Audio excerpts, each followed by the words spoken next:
Amém, amém, amém, glória a Deus. Irmão, continue nesse espírito de adoração, porque nós vamos ler a palavra do Senhor, nós vamos refletir sobre a palavra de Deus. E a adoração, quando nós lemos a palavra, compreendendo que é realmente Deus falando através da sua palavra, através da Bíblia, da sua palavra, aleluia. Nós vamos ler a palavra de Deus que se encontra em Ageu. Abra sua Bíblia lá no profeta Ageu, vamos ler o capítulo 2, dos versos 1 até o verso 9, amém? Então vamos orar para a leitura da palavra. Senhor, em nome de Jesus, nós vamos ler a Tua palavra. Nós queremos ouvir a Tua voz. Nós realmente reconhecemos que aqui, na Tua palavra, podemos ouvir as Tuas revelações através da Tua voz, Pai. Em nome de Jesus, abre os nossos ouvidos, amolece o nosso coração, torna o nosso coração uma semente fértil para aquilo que o Senhor tem para cada um de nós, Pai. Nós oramos em nome de Jesus Cristo. Amém. Amém. Ageu 2 diz assim: no 7º mês, ao 21º dia do mês, veio a palavra do Senhor por intermédio do profeta Ageu. Fala agora a Zorobabel, filho de Sealtiel, governador de Judá, e a Josué, filho de Jeozadaque, sumo sacerdote, e ao resto do povo. Dize-lhes: quem há entre vós, dos sobreviventes, que viu esta casa na sua primeira glória? E como a vedes agora? Não é esta como nada em vossos olhos comparada com aquela? Ora, esforça-te, Josué, filho de Jeozadaque, sumo sacerdote, esforçai-vos todo o povo da terra, diz o Senhor, e trabalhai, porque eu sou convosco, diz o Senhor dos exércitos.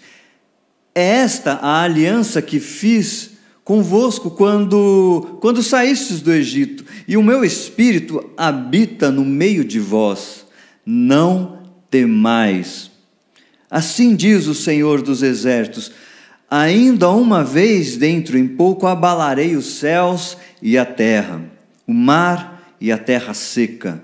Abalarei todas as nações, e o desejado de todas as nações virá, e encherei esta casa de glória, diz o Senhor dos exércitos. Minha é a prata e meu é o ouro, diz o Senhor dos exércitos. A glória desta última casa será maior do que a da primeira, diz o Senhor dos exércitos, e neste lugar darei a paz, diz o Senhor dos exércitos. Amém? Palavra de Deus para o povo de Deus.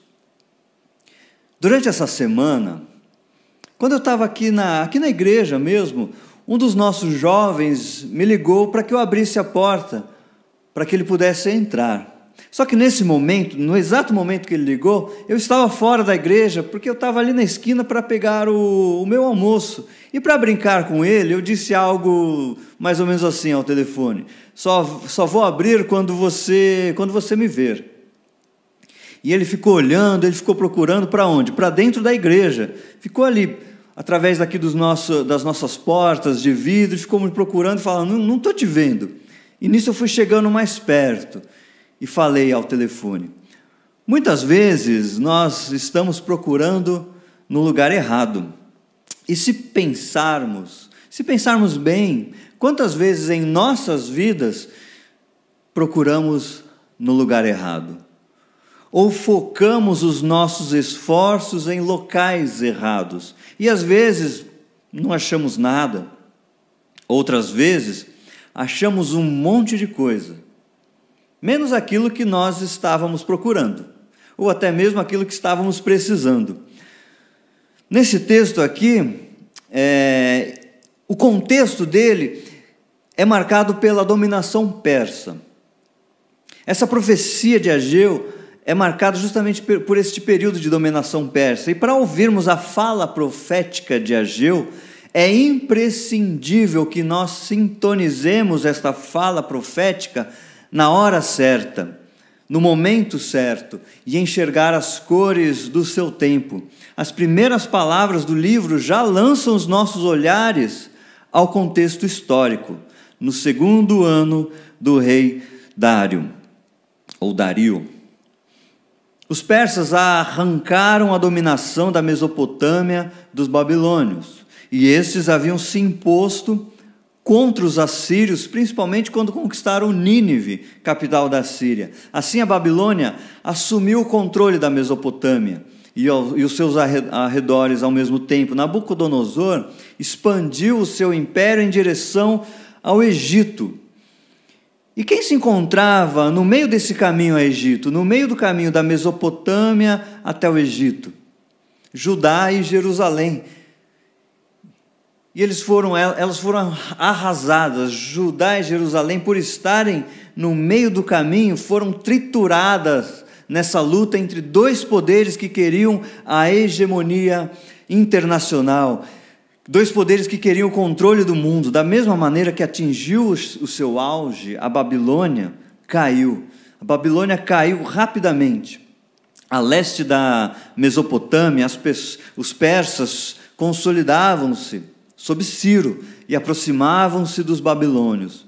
E muitos dos povos que eram escravizados pelos babilônios, como os israelitas que foram deportados, inclusive alguns setores dos próprios babilônios, o que incluía inclusive parcelas do próprio exército babilônio, começaram a aderir a Ciro. A capital da Babilônia, Babel, acabou por receber Ciro de uma forma triunfante. Receberam Ciro como se fosse um libertador. E a dominação persa é diferente da dominação dos antecessores. Ciro era um restaurador de cultos e de templos. Ele revitalizou, por exemplo, o culto a Marduk em Babel. Ele se interessou muito também pela reconstrução do templo de Javé, ou Jeová, ou Yahvé, não sei como você pronuncia.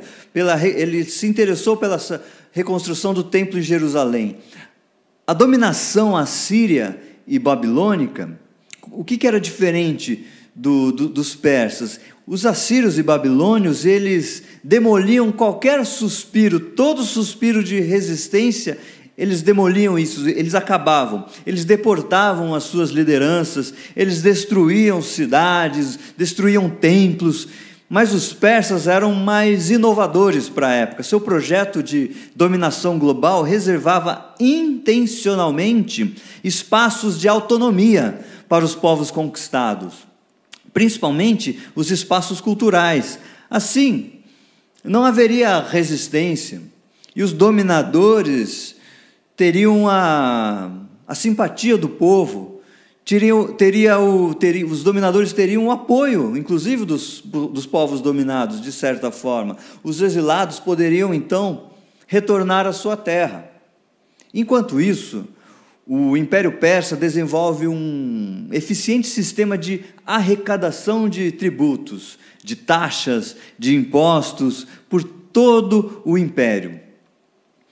O sucessor de Ciro foi Cambises e depois Dario I, que deu continuidade aos planos de expansão imperial e com a política de dominação persa. Os exilados que retornaram começaram a reconstrução do templo, mas eles acabaram por interromper essa reconstrução, talvez em virtude da oposição local, daqueles que não foram enviados ao exílio. Então, provavelmente, eles pararam de reconstruir o templo e ficaram desanimados, ficaram abatidos com toda a situação.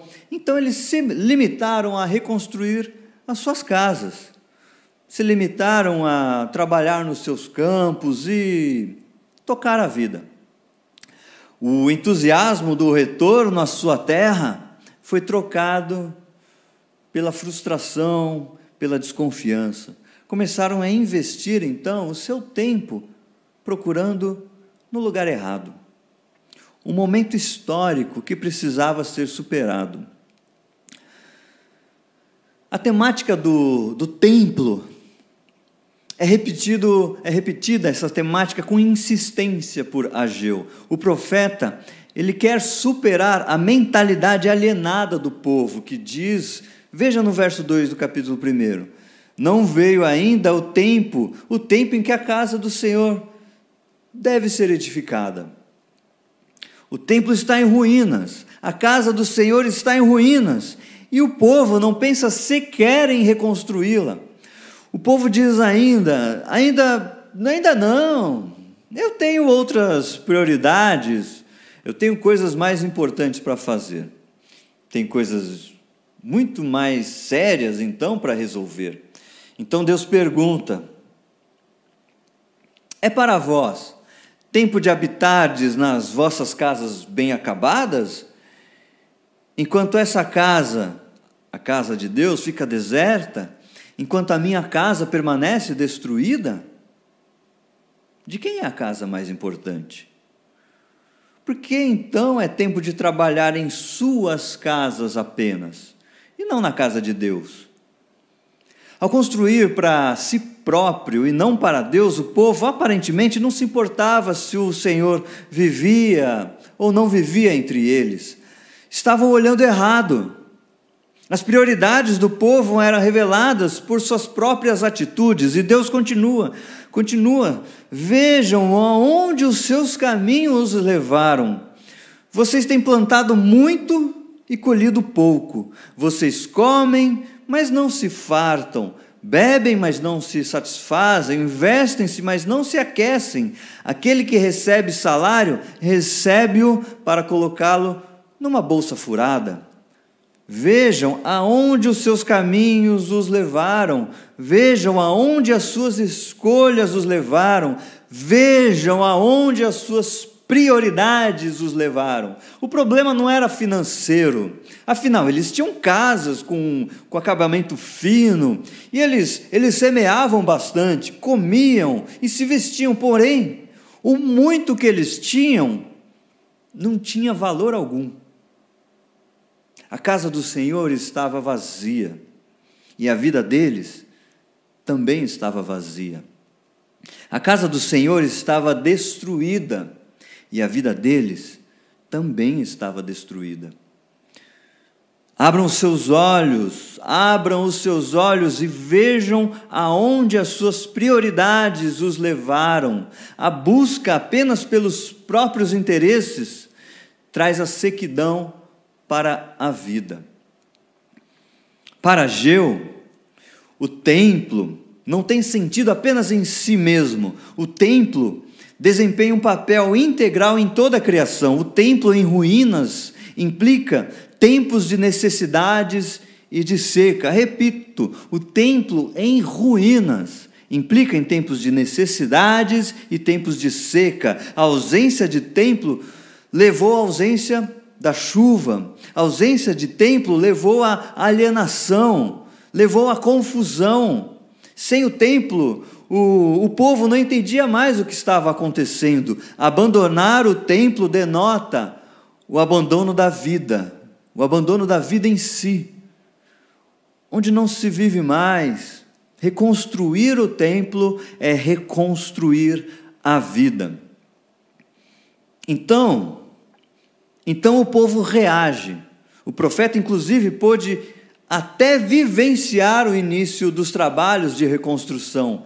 Deus fala e o povo faz. A profecia não é para ser apenas admirada, mas é uma instrução de Deus para levar o seu povo à ação. A palavra de Deus é uma chamada à ação do seu povo. Deus fala e o povo faz. Deus fala e o povo faz. Deus dá 3 ordens para o seu povo. No verso 8: subi ao monte, trazei madeira e edificai a casa, para que dela me agrade e seja glorificado, diz o Senhor. O povo então deveria subir às terras altas, aos lugares altos e às áreas cobertas de matas, para buscar madeira para o templo. Nos lugares altos o povo encontraria o necessário para a reconstrução do templo. Nos lugares altos estavam os recursos para a reconstrução do templo. Não era o que eles já tinham que reconstruiria o templo, não era aquilo que eles conquistaram que reconstruiria o templo, mas aquilo que eles encontrariam nos lugares altos. Subir era preciso procurar nos lugares certos. Com a reconstrução do templo, junto vem acompanhada a promessa da glória de Deus. A reconstrução agrada a Deus. O templo é local da visualização da glória divina. E juntamente com a glória de Deus, a superação da miséria humana, a superação da fome, a superação da sede e do frio. Os tempos de insegurança exigem um novo templo. Os tempos de penúria exigem um novo templo. Os tempos de calamidade exigem um novo templo. E depois das obras terem começado, Deus se dirige àqueles que se lembravam do primeiro templo, aqueles que presenciaram a glória do primeiro templo. E essas pessoas também presenciaram a destruição do templo, a destruição de tudo aquilo que eles acreditavam. Pessoas que estavam desacreditadas com uma nova reconstrução. Deus incentiva então o seu povo: esforçai-vos, todo o povo da terra, e trabalhai, porque eu sou convosco. Seja firme, se envolva na construção do templo, trabalhe, seja persistente, tenha um compromisso com as coisas de Deus, mude a história. Porque eu sou convosco, eu habito no meio de vós, diz o Senhor. Seja firme e não temas, tenha coragem, continue trabalhando na reconstrução. Dentro de pouco ainda, o Senhor diz: abalarei os céus, a terra, o mar e a terra seca, abalarei todas as nações, diz o Senhor. Quando tudo estiver abalado, não temas.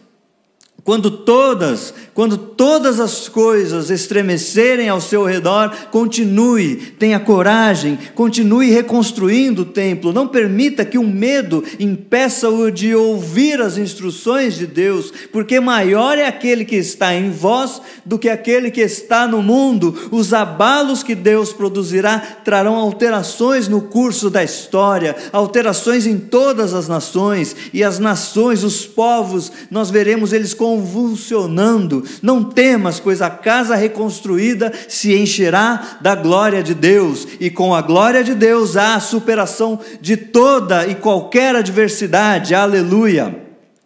Deus nos convida então a pensarmos em nossa situação atual, a refletirmos sobre onde as nossas escolhas nos levaram, a aplicarmos o nosso coração nos caminhos que nós trilhamos.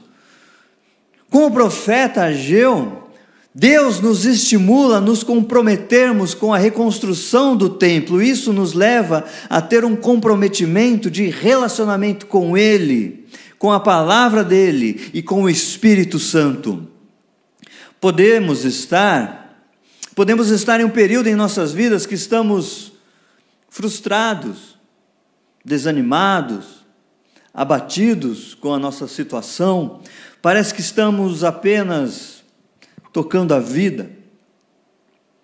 Talvez estivemos por muito tempo investindo nosso tempo em construir e adquirir posses, carros, tendo casas, como diz a palavra, casas apaineladas, bem acabadas, confortáveis. Talvez antes dessa parada forçada em nossas rotinas diárias, vivíamos correndo atrás do vento, no intuito de ter mais e mais, trabalhando de forma exaustiva para conseguir ter ainda mais. E quando tudo para, de repente percebemos que temos semeado muito, mas temos recolhido pouco. Temos comido à vontade, porém não nos tem saciado a fome. Temos bebido bastante, mas a sede continua.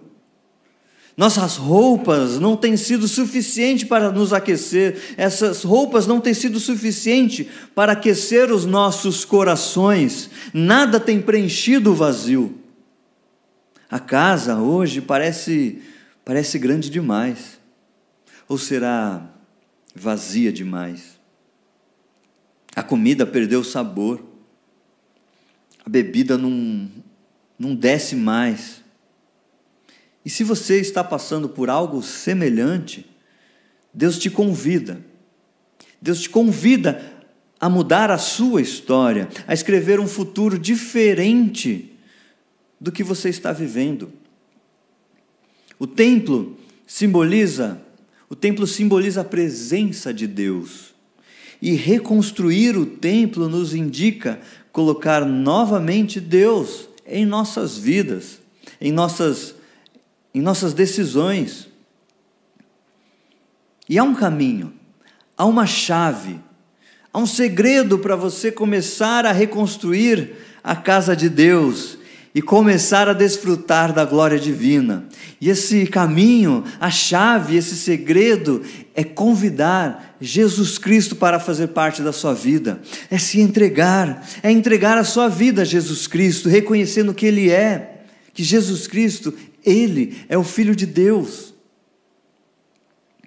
É reconhecer que Jesus Cristo e aceitá-lo como o único e suficiente Senhor e Salvador da sua vida. Se você precisa e deseja ter essa mudança no curso da sua história, eu te peço que agora, neste momento, mande uma mensagem para o WhatsApp que apareceu na tela, ou envie então um comentário, pode ser agora no chat, ao vivo, ou posteriormente, aqui no nosso canal, aqui embaixo, diga: eu quero mudar a minha vida, eu quero aceitar Jesus como Senhor. Mande-nos uma mensagem que nós vamos orar com você, orar por você, vamos querer buscar caminhar com você. E para todos nós que estamos passando por esse momento, um momento histórico de turbulência, precisamos nos lembrar diariamente de subir, trazer e edificar. Subir, por quê? Porque somente nos lugares altos, na presença de Deus, nos lugares altos, é que encontraremos os recursos necessários para a superação pessoal e a superação comunitária desse momento histórico que nós estamos vivendo. Precisamos procurar no lugar certo para encontrar as respostas certas e os recursos necessários. Precisamos, além de subir, precisamos trazer. Porque precisamos trazer para a nossa vida diária, para a nossa prática, os recursos que Deus tem provido a você. Não adianta nós buscarmos nos lugares altos, nós irmos aos lugares altos e não utilizarmos esses recursos no nosso dia a dia. E com os recursos no dia a dia, poderemos utilizá-los então para a edificação da casa de Deus. Os recursos que Deus nos dá, os recursos que Deus te dá, é para nós, eu e você, realmente utilizarmos, é para realmente agirmos, assim como o povo escutou Deus por meio de Ageu e começou a agir na reconstrução do templo. Precisamos ser literalmente assim, ouvir Deus e agir, ouvir e obedecer. Deus fala, nós agimos, Deus fala, nós obedecemos. E essa edificação precisa acontecer em 3 âmbitos. No âmbito pessoal e individual, porque nós somos cooperadores de Deus, vós sois lavoura de Deus e edifício de Deus. Não sabeis vós que não sabeis que sois o templo de Deus e que o Espírito de Deus habita em vós?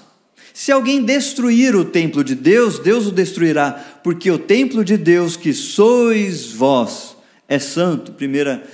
1 Coríntios 3, 9, 16 e 17 também.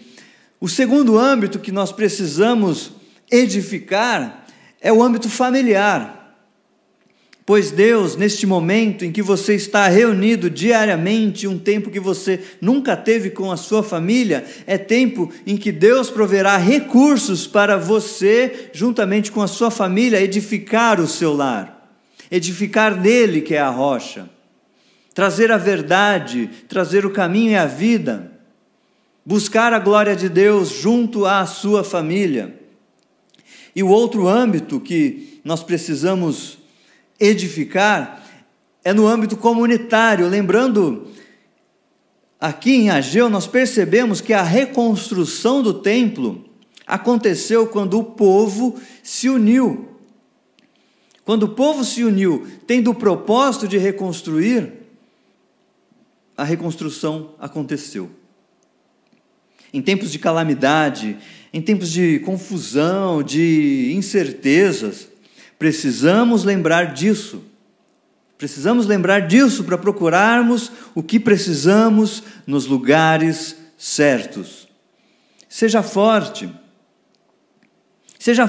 continue e não tema. O Senhor é conosco e habita em nosso meio, e tenha plena convicção: a glória deste novo templo será maior do que a do antigo, diz o Senhor dos Exércitos. A glória desta nova casa será maior do que a da primeira, e neste lugar estabelecerei a paz, declara o Senhor dos Exércitos, declara o nosso Deus. Junto com a reconstrução vem a promessa do enchimento da casa com a glória de Deus, vem a promessa de que haverá a paz que excede a todo entendimento humano, a paz que excede ao seu, ao meu, ao nosso entendimento, mas o Senhor declara que haverá paz. É tempo de reconstruir nesses âmbitos. Reconstrua. Você, meu irmão, minha irmã, você que é habitação, você que é templo do Senhor, porque o Senhor não habita em templos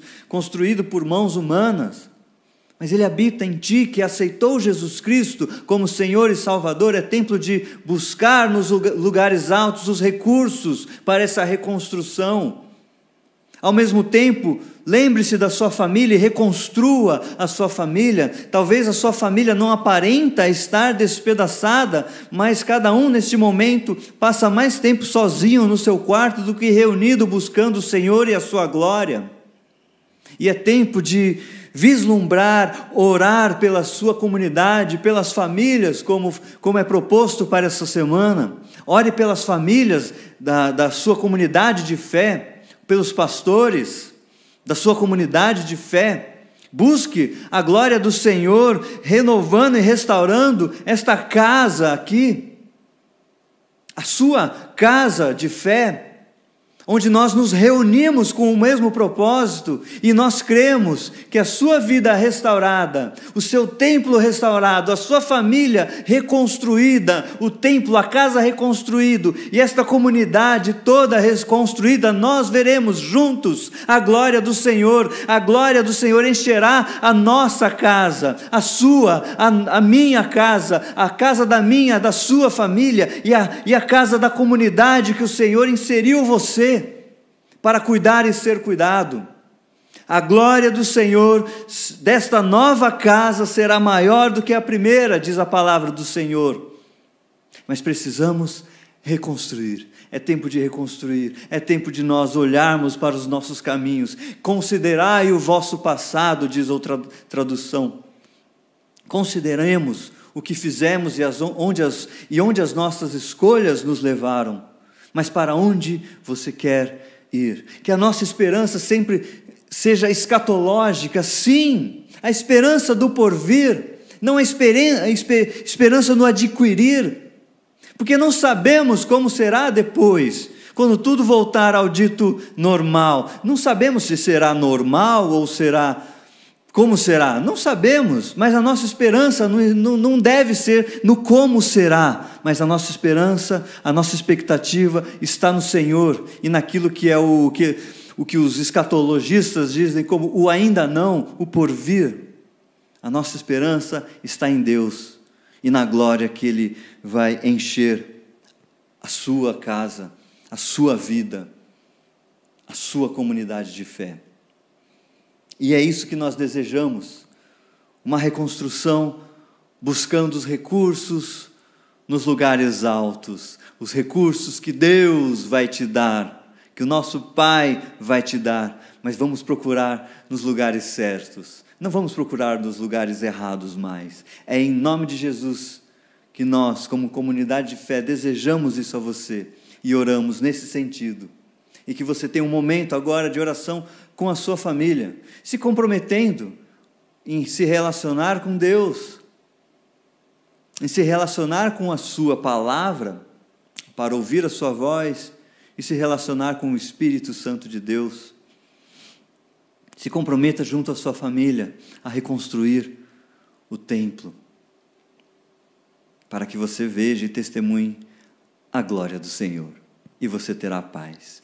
Que em nome de Jesus, o seu domingo seja um domingo abençoado e abençoador. Que em nome de Jesus a sua semana seja uma semana de busca nos lugares certos, de ouvir a voz verdadeira, de sentir o verdadeiro amor que lança fora todo o medo e de viver a vida abundante que Ele tem hoje, já, para você. Deus te abençoe, em nome de Jesus. Amém.